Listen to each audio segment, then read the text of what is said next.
Welcome back, ladies and gentlemen. And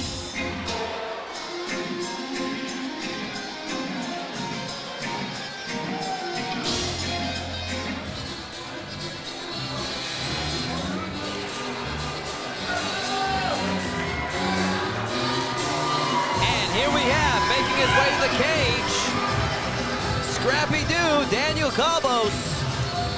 5'4", 26 years of age, representing Elite MMA from Veracruz, Mexico.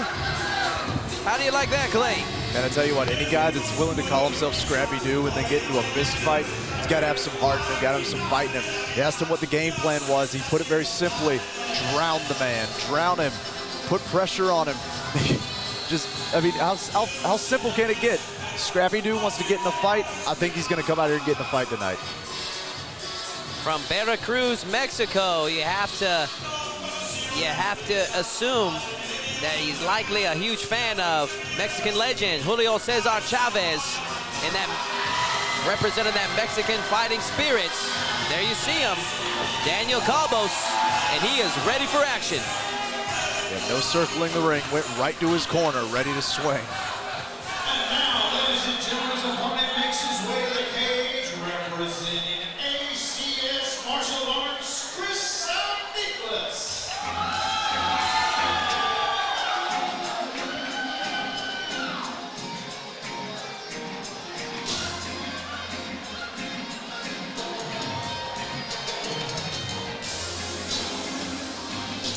There you see him, Chris San Nicolas, 5'10", 29 years of age, has been training for the last 3 years from Guam, looking for his first mixed martial arts victory here tonight. And Clay, I was talking with his head coach, Drew Radicek, prior to the event. He was saying that the majority of San Nicolas's losses were at the heavier weights on short notice. Very proud individual, goes by the nickname Bobak when he serves in the Coast Guard. So, tough individual, Chris San Nicolas, Clay. Yeah, no doubt about it. How interesting that Cobos said he wants to drown him, and San Nicolas served in the Coast Guard. What an interesting little fact there. But I tell you what, man, you talk about those losses coming at heavier weight classes, and this isn't a catchweight bout. People like this, as fans, we like to do this thing where we see 0-3, we say that's a winless fighter. That's not a winless fighter, that's a guy with experience. He's got 3 losses, but he's been in 3 fights. And that's something that could be invaluable here in this type of an environment here. There you see him, Chris San Nicolas, Bobak, ready for action. Our 7th fight of the evening is being brought to us by Ashley King Properties, and is scheduled for 3 rounds of 3 minutes each, and the 140-pound catchweight division. Introducing first on my left, fighting out of the zero fight corner, blue corner, 5 feet 5 inches tall, he weighed in at 140 pounds. His record, 0-0, debuting this evening and fighting out of Veracruz, Mexico, by way of Houston, Texas, Daniel Cobos. And across the cage on the right, fighting out of the Valerie Delgado Insurance red corner. He stands 5 feet 10 inches tall, so fish weight 140 pounds. His record stands no wins against 3 defeats. Fighting out of Guam, by way of Lamar, Texas, Chris San Nicolas. This opening round is brought to you by Mainland City Center, as we have Chris San Nicolas, Daniel Cobos, Scrappy Doo. And this 140-pound matchup is officially underway. Southpaw versus conventional matchup. Yeah, right away, it's how do you solve the southpaw puzzle? It's always something I'm curious to see what fighters do. San Nicolas standing in the southpaw stance, for those of you at home. One with the red tape, representing the red corner. Has a 6-inch height advantage over Scrappy Doo. Yeah, it looks like Cobos has decided that the best way to solve it is to just bite down and come forward. As we saw in the earlier fight, that overhand right can be money. going to be a little bit more trickier against a southpaw fighter. No doubt, San Nicolas probably needs to look to set up his left straight, a la Conor McGregor style. Especially the way Cobos is just coming forward with these, just swinging shots. And conversely, that's what Cobos needs to do, as that straight down the middle is open for him as well. Absolutely. So who can land who's first? And Nicolas, the longer of the two there fighters. It is! Boom! Wow, you called it, Clay. And Cobos now with his head caught underneath. Yeah, the southpaw left straight is a staple since the early days of striking martial arts. Cobos there looking for some dirty boxing. Recovered well from that shot. What a beard on this man. Got that Aztec warrior spirit. Absolutely. Cobos now is actually looking to move his lead foot outside.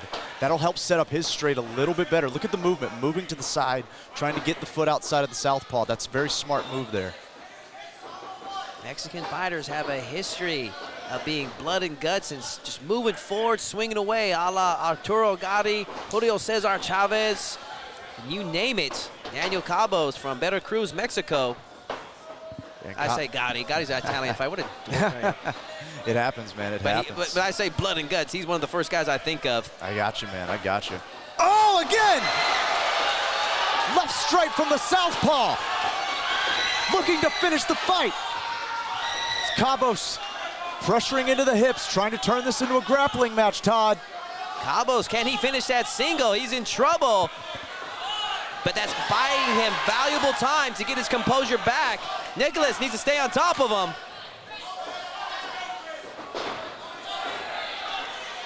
I tell you, the southpaw left straight is dangerous, and the other thing about it is it can make your man duck his head into high kicks. Left straight again. That left straight has been money all night for San Nicolas. Walking down, creating pressure. With the way, just under 10 seconds left. Go ahead, Clay, sorry. With the way Cobos is ducking his head, watch for maybe a high kick. We saw the uppercut attempt there. And this round comes to a close. I'm gonna blame that Arturo Gatti flub and calling him a Mexican fighter on our buddy Chris Ortiz, Clay. That's Chris Ortiz's fault on that one. So. Yeah. Definitely want to put the blame on Chris there. I'm gonna bury him tonight. So all of my problems are his fault. So nonetheless, back to what we got going on, as pretty easy round to score there, Clay. Yeah, no doubt about it. We talked about solving the southpaw puzzle. Cobos tried to move a little bit and get his lead foot. Again, fighting a southpaw is about lead foot positioning. How do you move to set up your jab and set up your straights? He tried to get outside of the lead foot, but unfortunately, San Nicolas able to get inside, throw the left right over the top of that guard, and pin him down, dropping him twice in the first round. I got to think that's probably a 10-8 round there. The ACS train, Chris San Nicolas, there with Nico Echeverri, one of my favorite fighters to watch. And Drew Radicek in his corner, so he's got some great instruction behind him.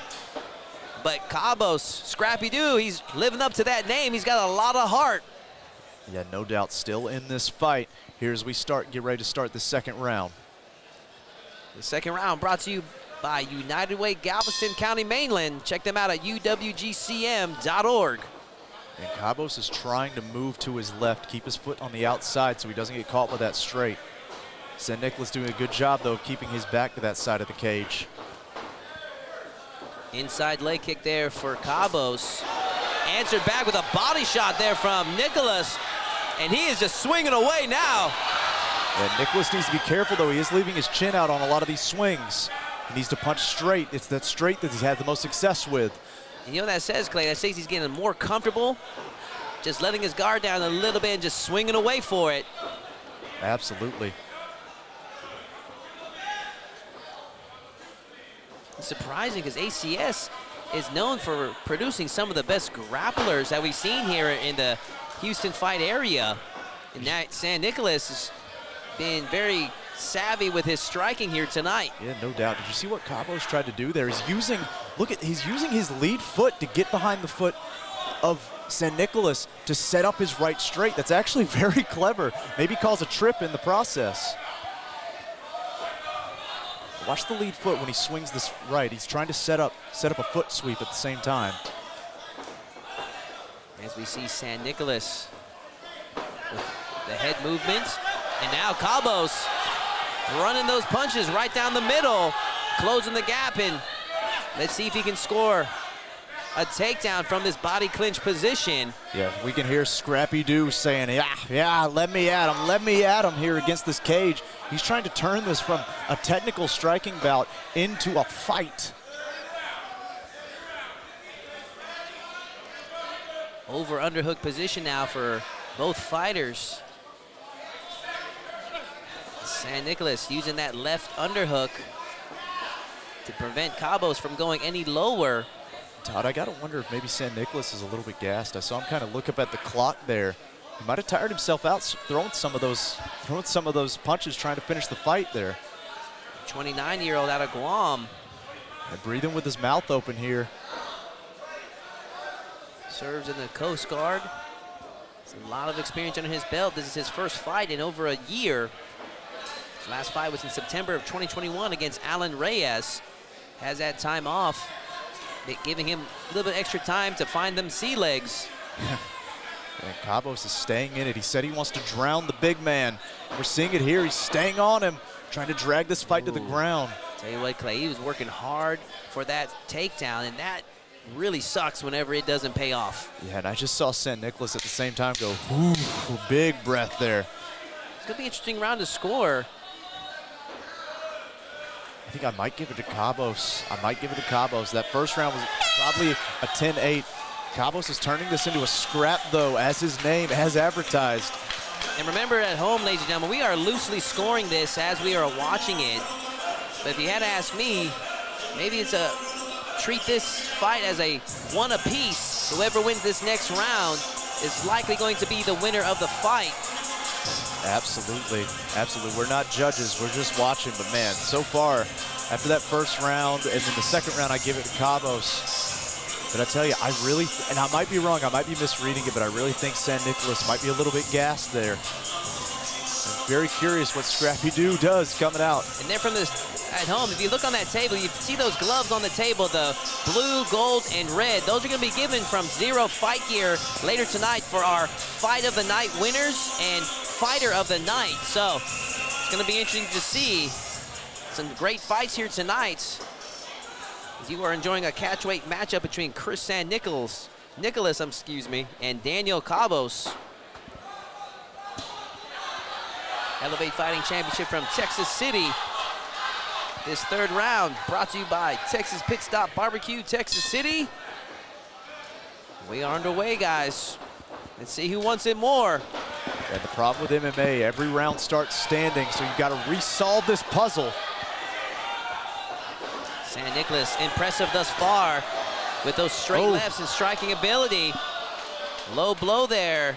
Referee J.J. Ferrara quickly calls the timeout. They give the fighters up to a 5-minute break if they need it to get their bearings back after a foul like that. Yeah, and unfortunately that just tends to happen. You've got two guys swinging with those kicks to the midsection. Unfortunately, especially with the taller fighter, his midsection kind of comes up a little higher, and sometimes you just come off target. You know, people at home may question frequently about, like, hey, aren't these guys wearing cups? But depending on what type of cup you're wearing, sometimes those cups do move around, and so it might be in place at the start of the matchup and then move, and then when somebody kicks you there, it gets edged up into your sack, and it's not the best of feelings. No doubt about it. And I tell you what, if Nicolas wasn't gassed before, if he wasn't having a hard time catching his breath before, this certainly will not help that. Man, take all the time you need. I guess that's kind of what it is. My goodness. And I'll tell you this much, Clay. I mean, it's hard to recover from that. If you get a good low blow like that, I mean, it can affect the fight. I wouldn't be totally against instructing some fighters to respond in kind just to even things up. If you take a really hard shot there, I mean, you are weakened. It's like you barely brush your gut after that. It's going to hurt, Yeah, no doubt about it, but we are right back in the action, Todd. See what happens here. A lot of time left in this third round. And right away, San Nicolas goes for that money shot, that straight left down the middle. Oh, once again, lands a good one. Yeah, trying to set up that left straight again. Right here, double jab straight right from Daniel Cobos. Scrappy Dude coming forward. Watch for the uppercut. San Nicolas is moving to his left, trying to set up the straights and the uppercuts. The Aztec Warrior from Veracruz, Mexico, coming forward, swinging away. Yeah, and Todd, Scrappy Dude's chin is right up in the air right now, unfortunately. I think he might be set up here. Could just take one shot. Let's see what happens. The 29-year-old experienced fighter. Nicolas is trying to time it. You can see, there it was. But good timing by Cobos as he managed to duck under the straight this time. Once again, Cobos into the takedown. This time scores with it. We said San Nicolas was trying to time the straight. So was Cobos. He was waiting on it. He ducked right underneath, got this takedown secured, trying to win this round. He had to work for that one, Clay, and now he's enjoying this top position with a minute and change left to go. Yeah, you can't spell Scrappy Dude without scrap, and that's what Cobos has wanted to do right here. My goodness. There you saw Judge Patrick Patlan got the best seat in the house there, working the action right in front of him. Absolutely, and I tell you, Todd, if that first round was a 10-8 and Cobos wins the next two, this could be a draw. We shall see. Very hard to score a 10-8 round. And we'll see if these judges, what they gave them, you don't see them too often. Yeah, I'm not sure about the amateur MMA level. We'll see how they score it, but two knockdowns in the first, I could easily see it going that way. Cobos now enjoying top position. And we saw there, he tried to posture up to create more room for strikes, but that was the space that San Nicolas needed to get back to this full guard. Look at the way he's leaned back on his head. I don't think he wants to transition. I think he just wants to stay here and end the round. Short time left for these two fighters. See what happens. Trying to transition. Triangle attempt by Nicolas. Does he have enough time? There's a 10-second clap. And I believe the foul threw our round clock off just a bit, but we are winding down in the third in what was a great catch-weight fight. And Chris San Nicolas and Daniel Cobos go the distance in this catch-weight matchup.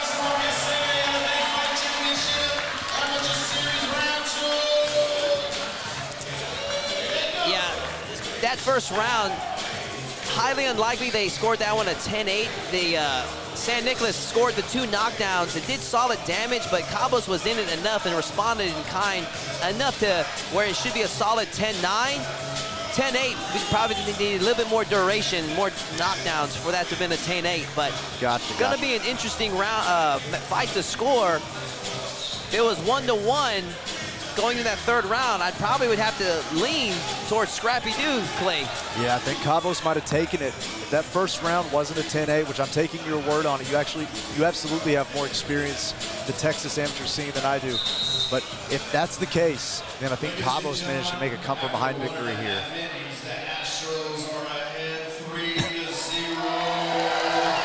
Oh, heck yeah, those of you watching at home, the Astros are ahead 3-0. That is an important announcement to make. But here we get the official decision here for these two fighters. They are tallying them up as our ring announcer, I spotted him, he's across the cage from me right here, Colin Cantrell. Talk with a head commissioner guy right here. Kind of brought this crowd to a silence after that announcement of the Astros being ahead 3-0. But there you see Colin Cantrell. He's got the official score in his hand, and he's making his way to the cage. And we await the official decision.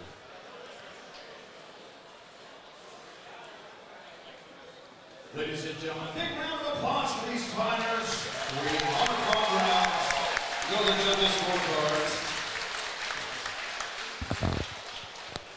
Our judges score the fights 30-26, 29-28, and 29-28. All three for your winner by unanimous decision, Chris. Wow. Which judge made a liar out of me, Clay? 30-26. 30-26. That's man. a 10-8 round, as you called it. Yeah, that was a 10-8 round early, but I am curious how you score those last two rounds. That's probably that same judge that gave Jeremy Milbourne that one round that we were talking earlier. Well, it's not our job to criticize judges entirely, but man, sometimes you just got to question it. Sometimes it's fun. Don't you say it's not our job? Yeah, it's part of the job, and I thoroughly am and always up to put the judges to task on their scores. But nonetheless, ladies and gentlemen, stay with us. We're going to take a quick commercial break. We're going to have some great action. Stay with us. We and I really like United Way. They're what I call a tip of the sword organization. They are meeting community needs at the very tip of the sword, where people who maybe can't help themselves need help. And then we always hear the stories from the different organizations United Way gives to, about how someone was helped or how their life changed through the United Way. Learn more ways to donate to the United Way Galveston County Mainland and your impact on the community by visiting uwgcm.org.